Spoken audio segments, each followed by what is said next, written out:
안녕하세요. 이상큐브입니다.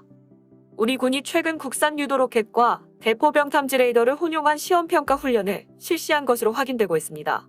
쉽게 말해 국산 무기끼리 싸움을 붙여본 건데 흔치 않은 일입니다.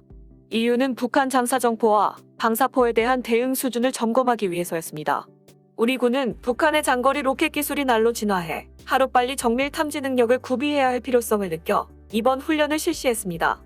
지난 7일 국내 언론에 따르면 육군은 지난 5월 동해 지역에서 국내 기술로 개발된 다연장 로켓 천무의 해상 발사 훈련을 실시했다고 합니다. 천무는 여러 발의 로켓탄을 상자형 발사대에 실어 동시에 발사하는 무기로 2015년에 실전 배치됐습니다. 또 다른 국산 무기 체계인 대포병 탐지 레이더 2도 동원됐습니다. 이 레이더는 북한군이 장사정포를 쏠 경우 날아오는 포탄을 탐지한 뒤 비행 궤도를 역추적해 얻어낸 포탄의 위치 정보를 아군 포병 부대에 전달하는 역할을 합니다. 2018년에 실전 배치됐으며 천무와 함께 북한 장사정포 위협을 상쇄하는 데 필요한 핵심 무기로 꼽히고 있습니다. 그동안 육군은 해상포 사격 훈련에서 천무와 대포병 탐지 레이더 2를 함께 사용해왔습니다. 대포병 탐지 레이더 2가 천무가 발사한 로켓의 탄착 지점을 포착하는 임무를 수행하기 때문입니다. 주목할 부분은 이번 훈련에서 처음 시도된 시험입니다. 대포병 탐지 레이더가 발사 중 방향을 트게 되는 로켓탄도 탐지 가능한지를 새롭게 측정했습니다. 대포병 탐지 레이더 2는 유도 기능이 없는 로켓 궤적을 탐지하는 데 특화된 장비입니다. 하지만 천무의 경우 유도 로켓과 무유도 로켓을 동시에 운용할 수 있습니다.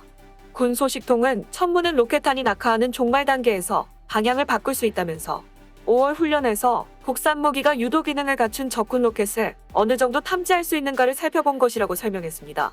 이런 형태의 훈련이 실시된 건 처음이며 방위사업청은 물론 천무 및 대포병 탐지 레이더 개발사 관계자들도 입회해 시험 장면을 지켜본 것으로 전해졌습니다. 이번 훈련의 목적은 분명합니다. 국내 언론의 보도에 의하면 이 훈련의 목적은 새 위협으로 떠오른 북한의 300mm 장사정포에 대응하기 위한 차원이라고 밝혔습니다. 사거리 60km를 가진 240mm 방사포와 사거리 50에서 60km를 가진 170mm 자주포를 군사분계선 인근에 집중 배치한 북한은 최근에 300mm 방사포까지 개발했습니다. 이 방사포는 유도 기능이 없는 기존 방사포와 달리 GPS를 장착해 궤도를 수정할 수 있는 게 특징입니다. 여기에 북한은 지난 2019년에 최대 사거리가 400km일 것으로 추정되는 방사포를 발사했습니다. 2019년에 시험 발사된 이 방사포의 최고 고도는 97km이며 비행거리는 약 380여 km, 최고 속도는 마하 6.5 이상이었습니다. 이는 국내에 있는 한국과 미국의 모든 핵심 군사시설과 국가전략시설이 모두 타격 범위에 포함된다는 뜻으로 한국형 미사일 방어망 구축에 또 하나의 난제가 등장한 것입니다. 이 방사포는 앞부분에 보조날개가 붙어있는 등 외관은 지난해에 잇따라 발사된 대구경 조종방사포와 상당히 비슷합니다.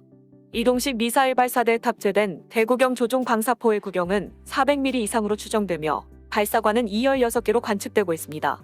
당시 이 방사포탄은 최대 마하 6.9의 속도로 고도 30에서 35km에서 220에서 250km를 비행하며 사거리가 최대 400km에 이르는 중국의 400mm급 방사포 WSED와 유사하다는 관측이 제기되었습니다.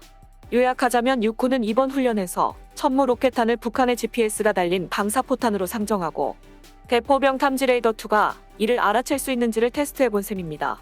하지만 결과는 신통치 않았습니다. 대포병 탐지 레이더 2는 종말 단계의 천무 로켓탄을 탐지해내지 못한 것으로 알려졌습니다. 방산업계 관계자는 원래 대포병 탐지 레이더 2는 유도 로켓이 아닌 무유도 로켓 탐지용으로 개발되었기 때문에 대포병 탐지 레이더 2가 천무를 인식하지 못했다고 해서 결함이 있는 것은 아니다라고 강조했습니다. 하지만 이번 테스트에서 증명된 것은 날이 갈수록 진일보하는 북한의 장사정포 위협에 맞서 군 방어 능력의 한계를 드러낸 것은 사실이라는 평가가 많습니다. 북한의 장사정포 위협을 상쇄해야 하는 우리 군으로선 새로운 과제가 하나 더 생겼다는 뜻입니다.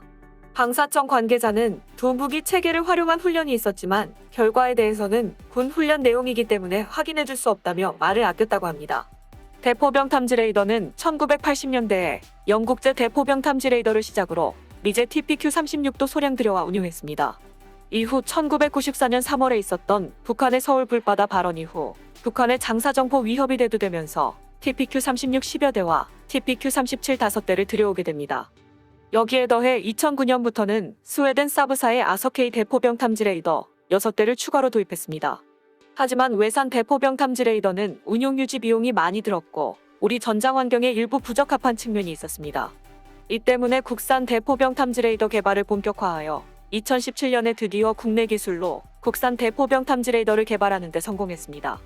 최대 탐지 거리가 60km 이상인 대포병 탐지 레이더 2는 LIG 넥스원이 만들었으며 2018년에 1,810억 원 규모의 양산 계약을 육군과 체결했습니다. 그렇다면 대포병 탐지 레이더는 어떻게 날아오는 적의 포탄을 탐지할까요? 우선 장착된 A사 레이더가 탐지 구역의 지형을 따라 몇 초당 수차례에 걸쳐 원통형 탐지빔을 발사하여 일종의 탐지벽을 설치합니다. 탐지빔의 물체가 탐지되면 레이더는 확인빔을 발사하여 포탄인지 식별하게 됩니다. 확인빔에 의해 포탄으로 판명되면 레이더는 연속적으로 추적빔을 발사하여 포탄의 탄도를 계산하고 컴퓨터는 추적된 포탄의 탄도를 계산해 적 포대의 위치를 모니터에 표기합니다. 여기에 더해 포탄의 탄착 지점 예측도 가능합니다. 때문에 10초 이내에 날아오는 북한 장사정포 포탄을 감지한 뒤 비행 궤도를 역추적해 적의 도발 원점을 확인할 수 있습니다.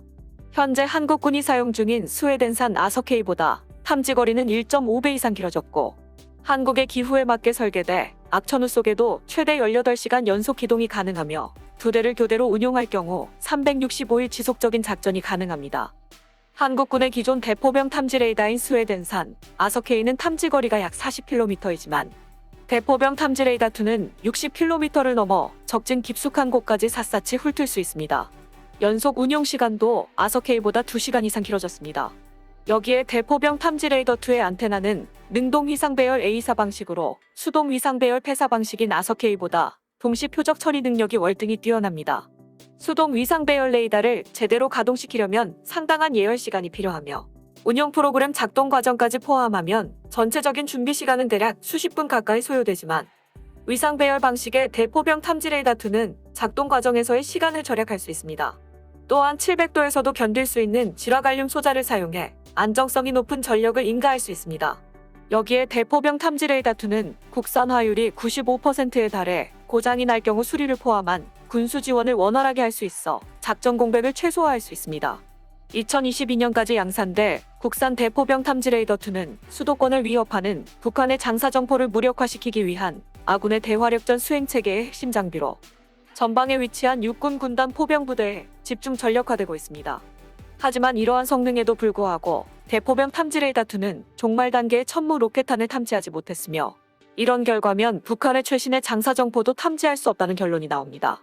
이런 가운데 육군은 대포병 탐지 레이더 3 사업을 시작한 것으로 알려지고 있으며 개인적인 생각이지만 육군은 이 테스트를 바탕으로 북한의 최신 장사정포도 탐지할 수 있는 레이더의 개발을 시도할 것으로 보입니다.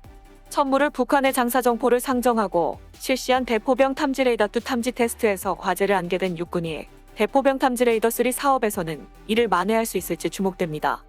이상 마치겠습니다. 시청해주셔서 고맙습니다. 이상큐브였습니다.